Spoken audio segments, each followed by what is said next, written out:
అస్సలు నిజం చెప్తున్నా 40-50 కోట్లలో 200-300 కోట్ల సినిమా చూపించేశారు ప్రశాంత్ వర్మ గారు అంట. అసలు నిజంగా డైరెక్టర్ గారు మీకు హ్యాట్స్ ఆఫ్ సార్. నిజంగా రాజమౌళి గారు చెప్తున్నా ఆయన దగ్గర ట్రైనింగ్ తీసుకోవాలి. ఎందుకంటే 400 కోట్లు 500 కోట్లు కాదు, 50 కోట్లలో కూడా ఒక లెవెల్ అన్న. నిజంగా విఎఫ్ఎక్స్ చూస్తే అసలు అది విఎఫ్ఎక్సా లేకపోతే రియల్ లొకేషన్స్, అలాంటి లొకేషన్స్ ఉన్నాయా అనిపించింది.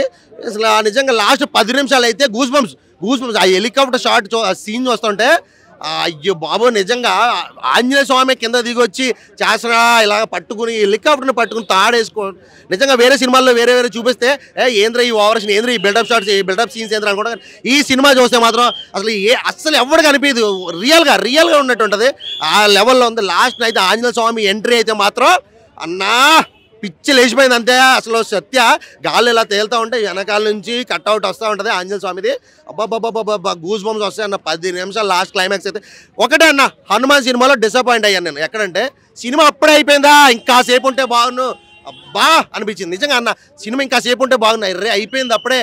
2025 వరకు వెయిట్ చేయాలి మన సెకండ్ హాఫ్ కోసం.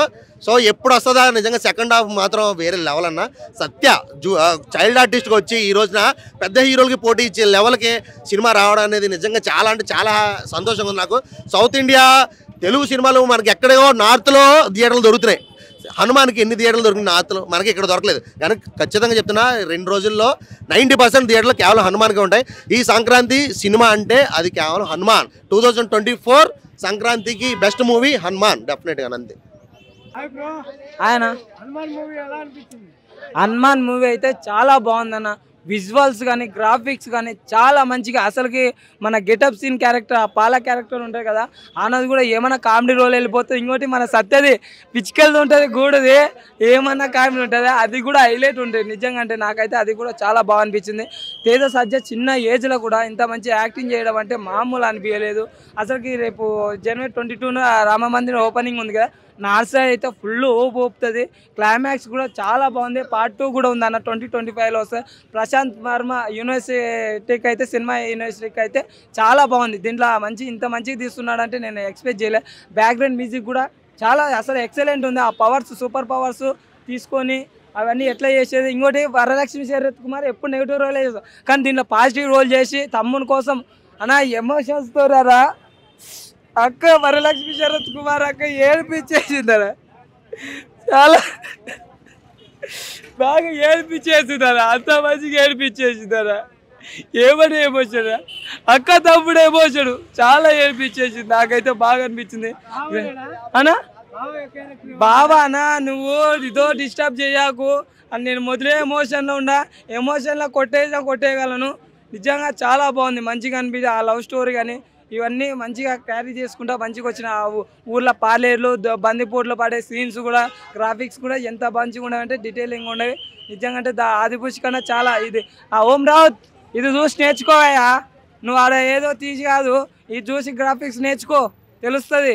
ఒక పుట్టగాడు వస్తున్నాడు అని అంటే సినిమాలో ఏ లెవెల్ కాన్ఫిడెన్స్ ఉంటుందో నాకు అర్థం కాలేదు. కానీ వాడి కాన్ఫిడెన్స్కి హ్యాట్స్ ఆఫ్. ఆ డైరెక్టర్ తేజ, ఇది నీలా ప్రశాంత్ వర్మ. సో ప్రశాంత్ వర్మని క్యాచ్ చేయండి, లేదంటే మళ్ళీ దొరకడేమో.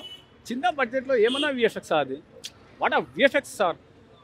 నాకు అనిపించింది how entered in to the Sankranti అని చెప్పేసి. ఎందుకు వస్తున్నాడు ఇడ అని అనుకున్నాడు, కానీ అప్పుడప్పుడు తెలుస్తుంది ఇలాంటివి డేర్ చేస్తే కానీ కొన్ని అద్భుతాలు జరగవు అని చెప్పేసి. సో బాక్స్ ఆఫీస్, మన బాంబే బాక్స్ ఆఫీస్ కూడా అడిగా ఎట్లా ఉంది ఆ సినిమా అని చెప్పేసి. గిటి గెలాక్సీ ఆ లైన్లో అడిగా, సినిమా కలెక్షన్స్ బాగుంది అని చెప్పారు. ఇప్పుడు నేను దానికి హనుమాన్ అనాలనా లేకుంటే జై హనుమాన్ అనాలనా, యాజ్ ఏ ముస్లింగా ఏం చెప్పమంటే అది చెప్తా. ఎందుకంటే తెలుగు సినిమా పుట్టగా.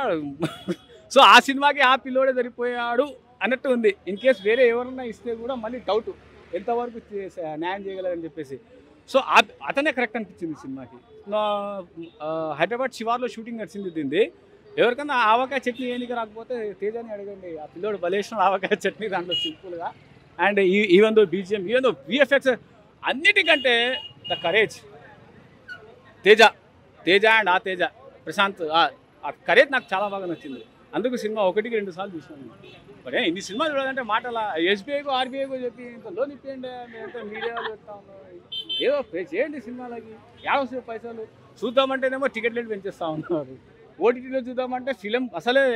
సో ఇంకో విషయము, please don't go in to Amazon Prime, OTT, don't go to OT.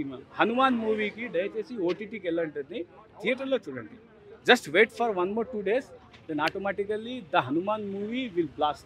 Not only in South, in North also. ఎంత రేటింగ్ ఇస్తారు సార్? ఎంత రేటింగ్ ఇస్తారు? బట్ డివోషనల్కి నేను ఇవ్వలేను. యాజ్ ఎ ముస్లింగా నేను అన్ని రిలీజియన్స్కి నేను సపోర్ట్ చేస్తాను కానీ, but please try not to ask like that.